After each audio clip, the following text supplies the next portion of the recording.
Il y a des jours où tout se fissure.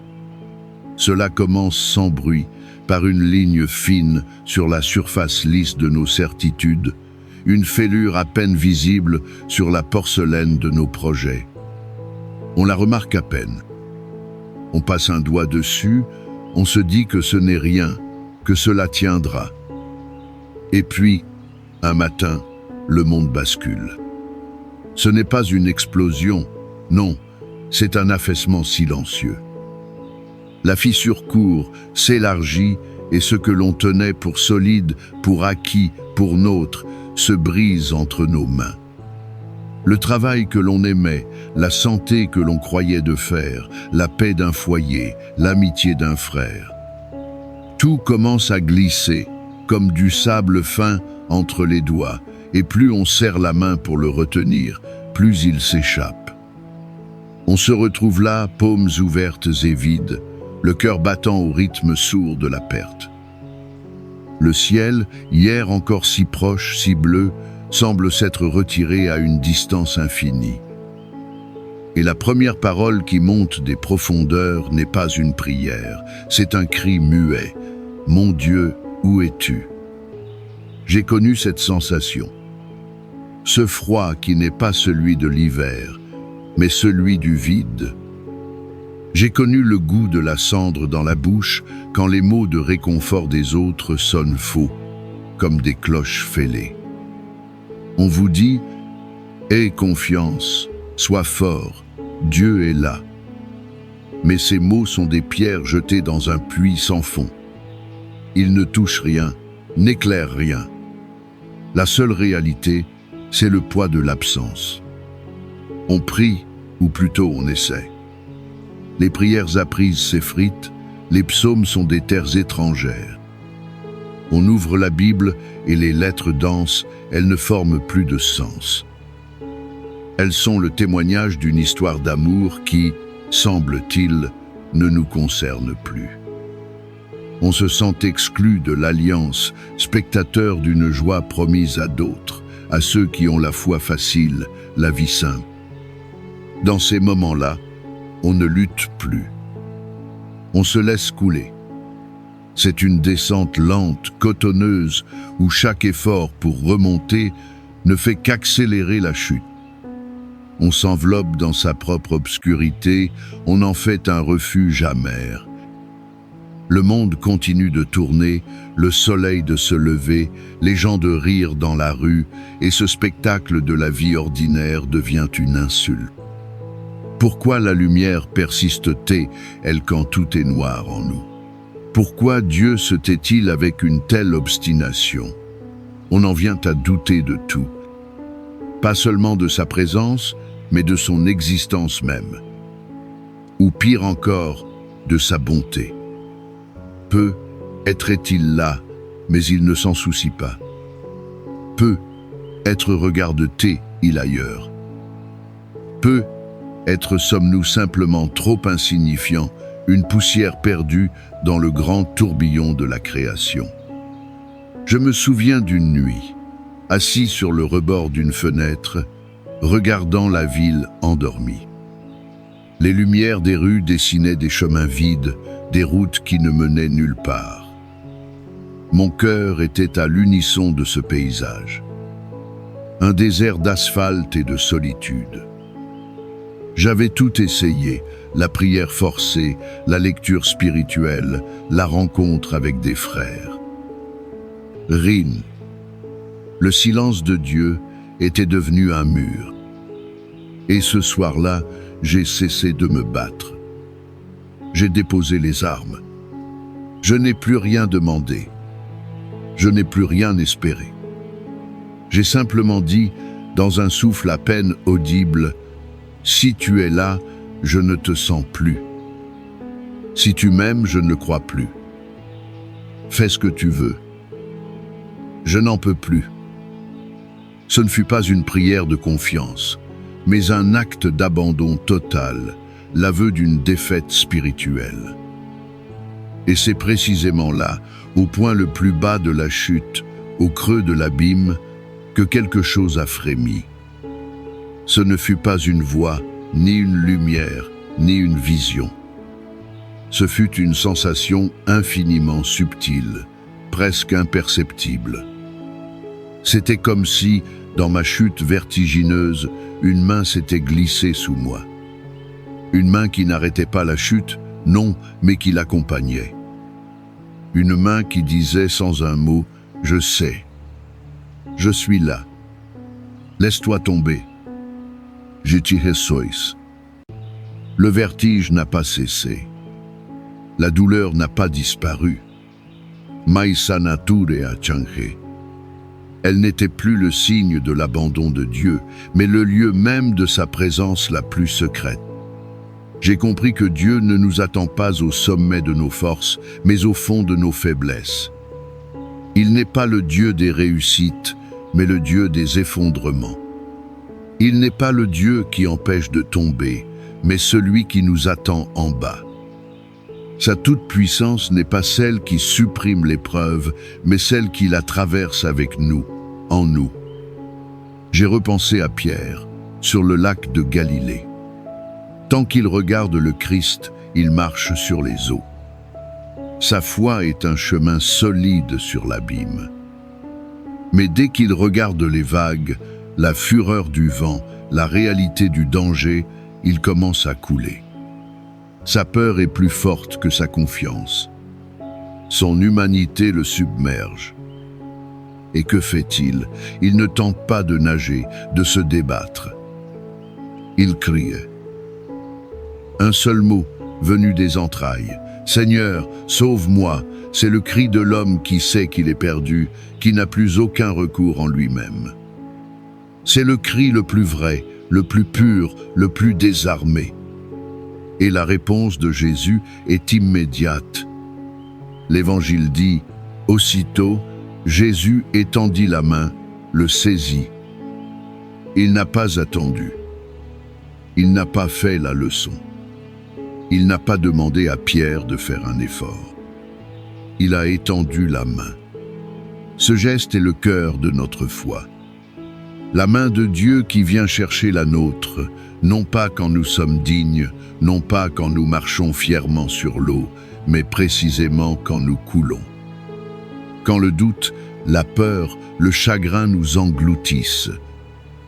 J'ai compris cette nuit-là que ma prière de défaite était mon cri de Pierre. Je n'en peux plus.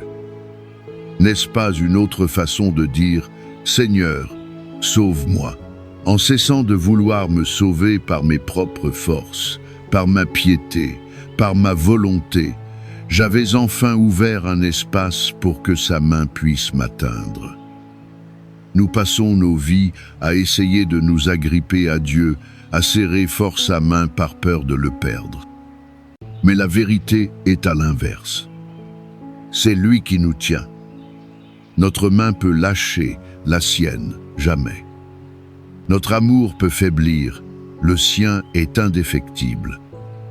Notre foi peut vaciller et s'éteindre comme une flamme dans le vent. La sienne en nous est une braise que nulle tempête ne peut étouffer. Lorsque tout commence à mal aller, nous entrons dans une autre dimension de la foi.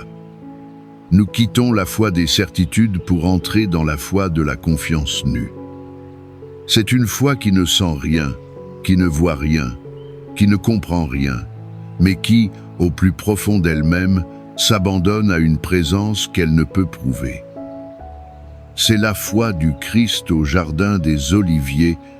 « Père, que ta volonté soit faite et non la mienne. » C'est la foi du Christ sur la croix, ce cri terrible qui déchire le ciel. « Mon Dieu, pourquoi m'as-tu abandonné ?» Dans ce cri, il n'y a pas seulement la souffrance de l'homme, il y a le mystère du Fils qui accepte de traverser jusqu'au bout notre sentiment d'abandon. De se faire un avec nous dans notre nuit la plus épaisse, pour que plus aucune nuit ne soit jamais vide de lui. Si le Christ lui-même a connu ce sentiment d'être lâché par le Père, comment pourrions-nous être épargnés ? Mais c'est justement parce qu'il l'a vécu qu'il peut nous comprendre. Il n'est pas un Dieu lointain qui nous regarde de haut, Il est un Dieu qui s'est fait compagnon de nos abîmes. Il a connu la trahison, la solitude, l'angoisse, l'échec cuisant de sa mission aux yeux du monde. Il a connu la mort. Il a touché le fond. Et c'est de ce fond qu'il a tout relevé. La main de Dieu ne nous retire pas toujours de l'épreuve. Parfois, elle nous y maintient, mais d'une autre manière. Elle nous tient la tête hors de l'eau, juste assez pour respirer.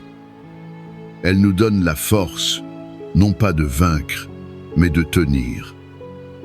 Un jour à la fois, une heure à la fois, un souffle à la fois.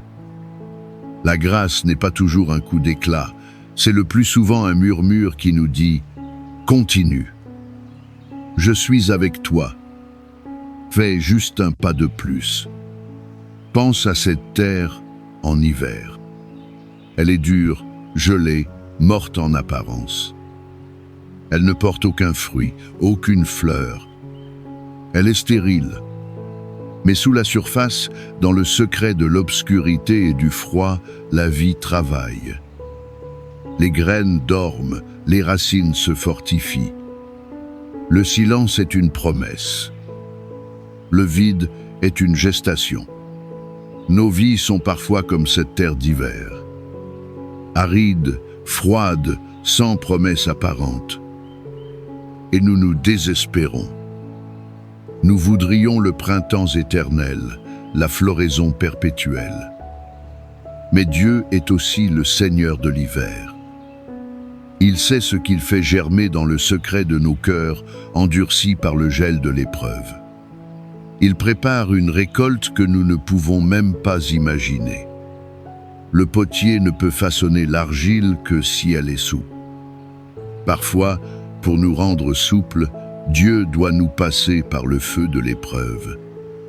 Ce n'est pas qu'il envoie la souffrance, non. La souffrance est une conséquence de notre monde brisé. Mais il l'utilise. Il la transforme. Il prend ce qui nous détruit et en fait un chemin de vie. Il prend nos fissures et il laisse passer sa lumière. Il prend nos cœurs brisés et en fait des coupes pour recevoir sa miséricorde.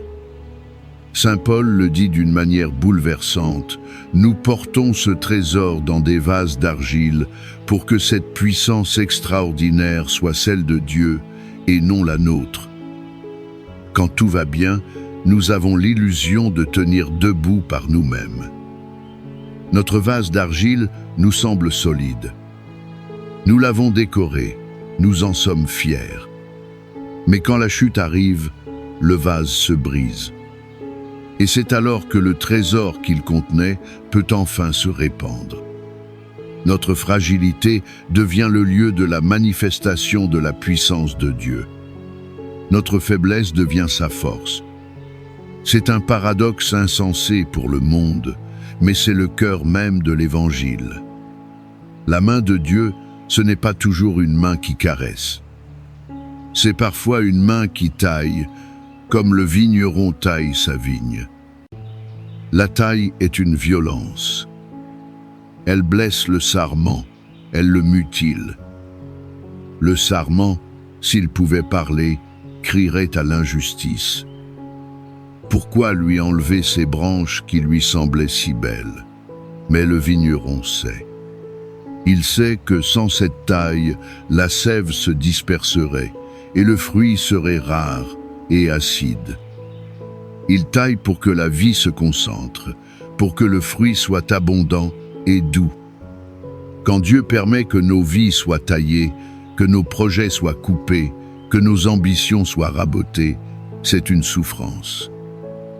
Mais il le fait avec la main experte de l'amour pour que nous portions plus de fruits, un fruit qui demeure. Un fruit de patience, d'humilité, de compassion pour les autres, de confiance en lui. Des fruits que nous n'aurions jamais pu porter sans l'hiver de l'épreuve. Alors comment vivre ces temps où tout semble s'écrouler peut être en changeant notre regard. en cessant de regarder les vagues et en essayant de fixer nos yeux sur la main tendue. Cette main n'est pas une abstraction. Elle a pris des visages concrets tout au long de notre vie. C'est la main d'un ami qui s'est posée sur notre épaule dans un moment de chagrin. C'est la main d'un inconnu qui nous a aidés à nous relever après une chute dans la rue. C'est la main d'un prêtre qui a tracé sur notre front le signe du pardon. C'est la main d'un enfant qui a glissé la sienne dans la nôtre avec une confiance absolue. Dieu agit à travers ces mains humaines, fragiles et hésitantes. Il nous touche à travers la chair de nos frères. Et puis, il y a la main qui se donne dans le pain de l'Eucharistie. Dans ce petit morceau de pain, c'est toute la présence du Christ qui se concentre. Il se fait si petit, si humble, si vulnérable, pour que nous n'ayons pas peur de l'approcher. Quand nous le recevons, c'est sa main qui vient toucher notre être le plus intime. Il vient nourrir en nous la petite flamme de l'espérance, même quand tout autour est tempête. C'est une nourriture pour les pauvres, pour ceux qui ont faim et qui savent qu'ils n'ont rien d'autre pour tenir. Dieu ne nous lâchera jamais. Cette promesse n'est pas une assurance contre les difficultés de la vie. C'est une assurance au cœur des difficultés. La corde du rappel de l'alpiniste ne l'empêche pas de connaître la peur du vide, la fatigue, la douleur des muscles. Mais elle l'assure que s'il glisse, il ne s'écrasera pas au fond du ravin. La foi, c'est cette corde. Dieu est celui qui tient la corde. Parfois, nous sommes secoués, nous heurtons la paroi, nous sommes suspendus dans le vide. Mais la corde tient. Ils tiennent. Le plus grand mensonge du malin dans nos épreuves est de nous faire croire que nous sommes seuls.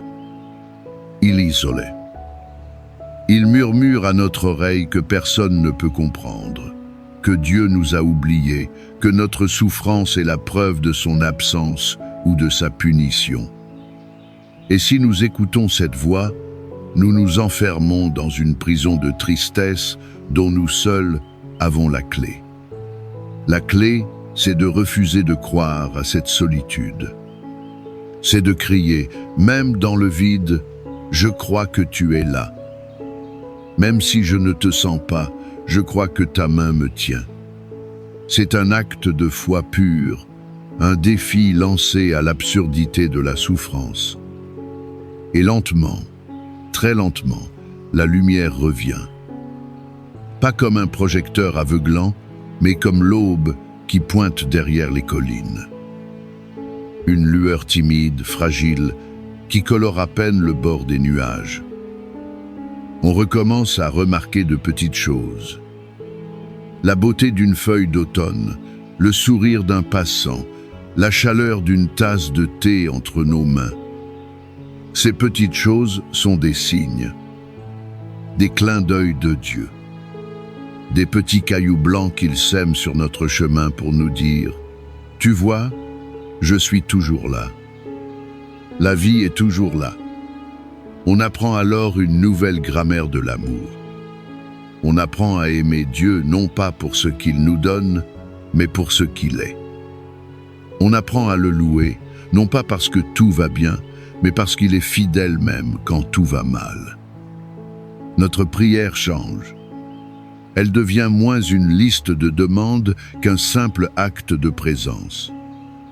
Rester là devant lui, silencieux, pauvre, sans mots. Juste laisser notre cœur respirer en sa présence. Et dans ce silence, on entend une parole qu'on n'avait jamais entendue auparavant, une parole qui n'est pas dans le bruit du monde, mais dans le souffle léger. Ma grâce te suffit, car ma puissance s'accomplit dans la faiblesse. Si tu es en ce moment dans cette vallée obscure, si tu as l'impression que ta main a glissé de celle de Dieu, souviens-toi de ceci, il n'a pas bougé. C'est toi, être, qui a fermé ton poing sur ta douleur, sur ta peur, sur ta déception. Ouvre ta main. Ouvre-la simplement. N'essaie même pas de la tendre vers le ciel. Contente-toi de l'ouvrir, là où tu es, dans ta chute, dans ta nuit. Une main ouverte est une main qui peut recevoir. Et sa main, à lui, est déjà là, tendue, attendant de pouvoir saisir la tienne. Il ne te demande pas d'être fort. Il te demande de le laisser être ta force. Il ne te demande pas d'avoir la foi. Il te demande de le laisser être le gardien de ta foi. Il ne te demande pas de comprendre. Il te demande de lui faire confiance. Le chemin de la foi n'est pas une autoroute bien éclairée. C'est un sentier de montagne avec ses passages escarpés, ses brouillards soudains, ses éboulis. Il y a des moments où l'on ne voit pas à plus d'1 mètre devant soi. Marcher dans la foi, c'est accepter de mettre un pied devant l'autre sans voir où on le pose, en se fiant uniquement à la voix du guide qui marche devant. Et la voix du Christ nous murmure à chaque instant dans le secret du cœur: n'aie pas peur. Je suis le chemin. Fais-moi confiance. Je te conduis vers la vie. Même si le sol se dérobe sous tes pieds, même si l'horizon s'obscurcit, même si ton cœur est à bout de force, souviens-toi. Tu es tenu. Tu es porté. Tu es aimé d'un amour plus fort que tes doutes, plus profond que tes abîmes, plus tenace que la mort elle-même. Il ne t'a jamais lâché. Il ne te lâchera jamais. C'est la seule certitude qui demeure quand toutes les autres se sont effondrées. Et cette certitude suffit. C'est une ancre jetée au-delà du voile, dans le cœur même de Dieu. Laisse cette vérité descendre en toi, non comme une idée, mais comme une respiration. Inspire sa fidélité. Expire ta peur. Laisse sa main invisible saisir la tienne maintenant. Sans cette douce pression, cette chaleur qui te dit que tu n'es pas seul. Jamais. Et toi, te laisseras-tu tenir? Te laisseras-tu aimer jusque dans ta chute?